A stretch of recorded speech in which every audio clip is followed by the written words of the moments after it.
Je serre ta parole dans mon cœur afin de ne pas pécher contre toi. Que cette parole soit cachée au fond de mon esprit pour produire le fruit qui t'est agréable.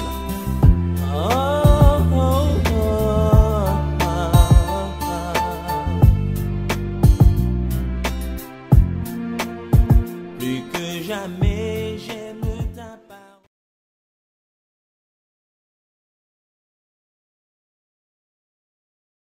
Shalom, shalom, shalom. Nous sommes à la dernière question de notre série. Merci de nous avoir suivis tout le temps sur les traces bibliques de la Pâque. Et la troisième question que j'annonçais, c'est quelles sont les conséquences de la Pâque pour le peuple chrétien? Oui, quelles sont les conséquences de la Pâque pour le peuple chrétien aujourd'hui? Alors, la première conséquence que j'ai notée, c'est que la grande tribulation et la mort éternelle ne les frapperont pas.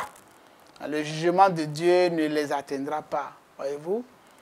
Oui, il y a une grande tribulation qui arrive. Ce que nous avons vécu au temps de Covid est très petit. C'est l'avant-goût de la tribulation, où les gouvernants vont prendre des décisions et les gens seront massacrés, les gens seront tenus comme dans des fers. La grande tribulation arrive bientôt. La grande tribulation arrive. C'est peut-être à cause de la guerre actuelle en Europe, occasionnée par le président russe. Peut-être que c'est à cause de ça que ça s'est estompé. Mais il y a la grande tribulation qui arrive bientôt et qui sera suivie du jugement de Dieu. Voyez-vous, on dit, celui qui a donné sa vie à Jésus ne viendra pas en jugement. Donc la première conséquence, c'est que nous allons échapper à la grande tribulation et à la mort éternelle. Nous allons échapper au jugement de Dieu. La deuxième conséquence, c'est qu'aucun mystique ne peut te retenir prisonnier. Aucun mystique, ça n'existe pas. Si tu crois au Seigneur Jésus-Christ, si tu as donné ta vie véritablement et que tu marches dans le parc protégé, aucun mystique ne peut te retenir prisonnier. Comme Pharaon a décidé de libérer Israël malgré lui et a demandé à Moïse de les libérer, selon que nous avons vu dans Exode 12, du verset 39 au verset 31, les mystiques libéreront tes projets et ta vie. Oh oui, nous savons d'expérience qu'il y a des personnes dont les projets sont attachés, dont les vies sont attachées, dont les entreprises sont attachées, sont cadenancées, sont liées, sont parfois attachées sur des arbres, sont jetées dans la mer. Mais aucun mystique ne va pouvoir te tenir captif, il sera obligé de libérer parce que toute malédiction a été ôtée de ta vie. Troisième conséquence, c'est que le sang de Jésus-Christ attirera la faveur sur les chrétiens et dépouille les inconvertis qui remettent leurs trésors. Oui, dans Exode 12, versets 35 à 36, on avait vu que les esclaves demandent or et argent et les seigneurs donnent ça aux esclaves. Donc, à la vérité, il y a des faveurs qui accompagnent des chrétiens. Il y a des faveurs que tu ne vas pas comprendre qui vont t'accompagner. En tout cas, des faveurs à tout le moins spirituelles. Et il peut aussi avoir des faveurs financières et des bénédictions matérielles. Quand on regarde bien dans 2 Chroniques, verset 20, 3 armées contraires se sont livrées bataille pendant que Josaphat et le peuple chantaient. Oui, pendant qu'ils chantaient, et les armées sont parties à la guerre avec leur or et toutes leurs richesses, parce qu'ils avaient peur qu'on les vole. Et après les tueries des armées ennemies, les Juifs ont mis 3 jours à ramasser ces trésors. Donc, il y a ce genre de faveur que nous avons annoncé. Et comme les Juifs ont pris du temps pour ramasser, Dieu peut permettre que tu ramasses des trésors inattendus pour toi. Il peut te bénir. Pourquoi Dieu rend-il riche? Si Dieu rend riche, là, quand on lit dans Deutéronome 8, verset 18, on voit que Dieu rend riche pour confirmer son alliance. Parce que dans son alliance, il y a des richesses spirituelles et des richesses matérielles. Et nous avons vu que dans le désert, Dieu a dit au peuple de faire une offrande. Mais si le peuple n'avait pas ces richesses-là, est-ce que le peuple aurait pu faire cette offrande? Non. Voilà pourquoi le peuple a été rendu riche par Dieu. Et c'est grâce à ces richesses qu'ils ont pu construire son tabernacle. Quand on regarde dans Exode 36, Dieu a un plan pour nos finances, pour annoncer une bonne nouvelle aux pauvres. Nous les chrétiens aujourd'hui, si Dieu nous bénit, et mettre de l'argent à notre disposition, c'est pour que nous puissions porter haut l'évangile, pour que l'évangile puisse atteindre un grand nombre et que cela puisse gagner les hommes et que cela puisse attirer des hommes à Dieu. Voilà, et que cela aussi serve d'élément de jugement. Dieu dira oui, tu as entendu la parole, mais tu as refusé volontairement de ne pas donner ta vie à Jésus-Christ. Voilà pourquoi tu es jugé et tu es condamné. Parce qu'il est écrit, Dieu nous a donné la vie éternelle. Et cette vie-là est dans son Fils. Celui qui a le Fils a la vie. Celui qui n'a pas le Fils n'a pas la vie. Oui, quatrième chose que nous pouvons noter, c'est que le sang de l'agneau donne la guérison. Si quelqu'un est malade, il peut invoquer le sang de Jésus sur sa vie et le sang de Jésus va lui donner la guérison.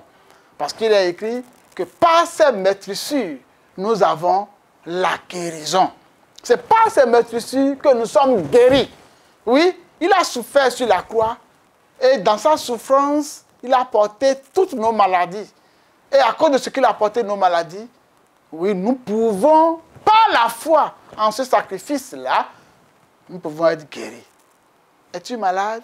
Invoque le Seigneur. Invoque-le, prie-le avec foi. Et tu obtiendras ta guérison.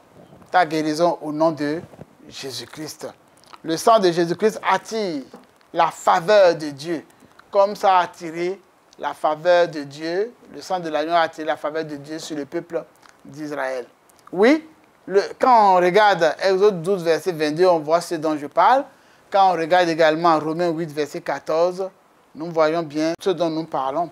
Voyez-vous, par rapport au peuple d'Israël, il y avait la nuée qui les accompagnait tout le temps. Ça se transformait en lumière pendant la nuit et pendant la journée en ombre pour les protéger contre les rayons du soleil. Et cette nuée-là symbolisait la présence de Dieu. Et quand la nuée se déplaçait, ils savaient qu'ils devaient prendre un nouveau départ. Et quand la nuée s'arrêtait, ils pouvaient camper là où ils sont arrivés. Nous autres, aujourd'hui, notre nuée, c'est le Saint-Esprit. C'est le Saint-Esprit que le Seigneur Jésus nous a donné depuis le jour de la Pentecôte et qui nous accompagne partout. Et nous devons être sensibles pour suivre la direction du Saint-Esprit. C'est pourquoi moi je dis souvent que j'aime suivre la direction du vent. Je veux être sensible à là où Dieu veut que j'aille, à ce que Dieu veut que je fasse. Et je ne suis pas en train de faire cette œuvre que vous êtes en train de suivre de façon gratuite. C'est sur instruction du Saint-Esprit que nous la faisons. Et c'est par sa force toute puissante que cela connaîtra efficacité et efficience. Nous ne faisons que semer. L'autre conséquence que nous avons notée, c'est que l'ange de l'Éternel, comme pour le peuple d'Israël, l'ange de l'Éternel était passé derrière pour protéger le peuple d'Israël contre l'armée de Pharaon. Peut-être aussi que ce n'est pas une nuée. De la même manière, l'ange de l'Éternel protégera toujours les chrétiens aussi. Et c'est pour cette raison que véritablement, il est avantageux. Pour toutes ces raisons, puisque l'ange de l'Éternel a protégé le peuple d'Israël, qui peut protéger les chrétiens et qui protège les chrétiens. C'est pour toutes ces raisons que nous savons que la fête de Pâques ou la célébration de la Pâques a de bonnes conséquences, des conséquences très positives sur chaque chrétien. Et nous voulons vous souhaiter de vivre ces conséquences.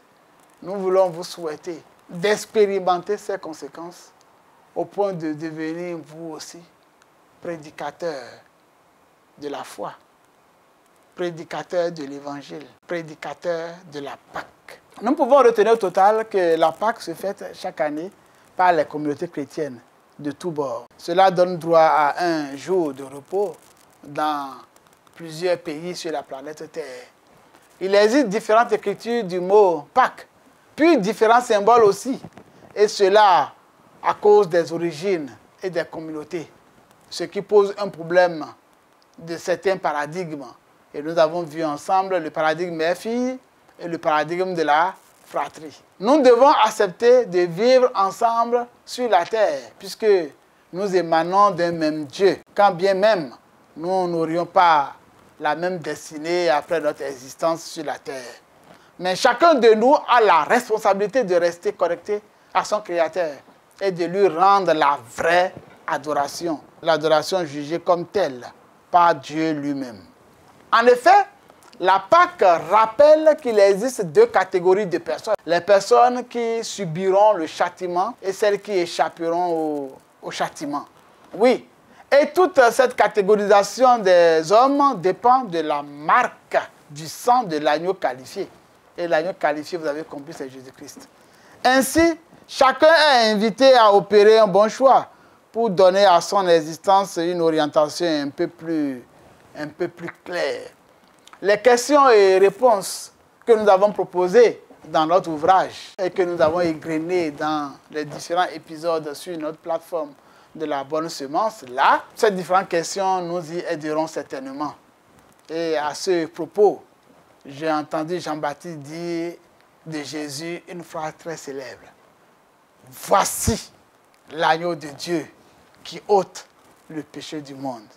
Si vous m'avez bien compris, je suis en train de citer Jean 1, verset 29. Il ne me reste plus qu'à vous souhaiter bonne année, joyeuse Pâques. Shalom. Je serre ta parole dans mon cœur afin de ne pas pécher contre toi. Que cette parole soit cachée au fond de mon esprit pour produire le fruit qui t'est agréable.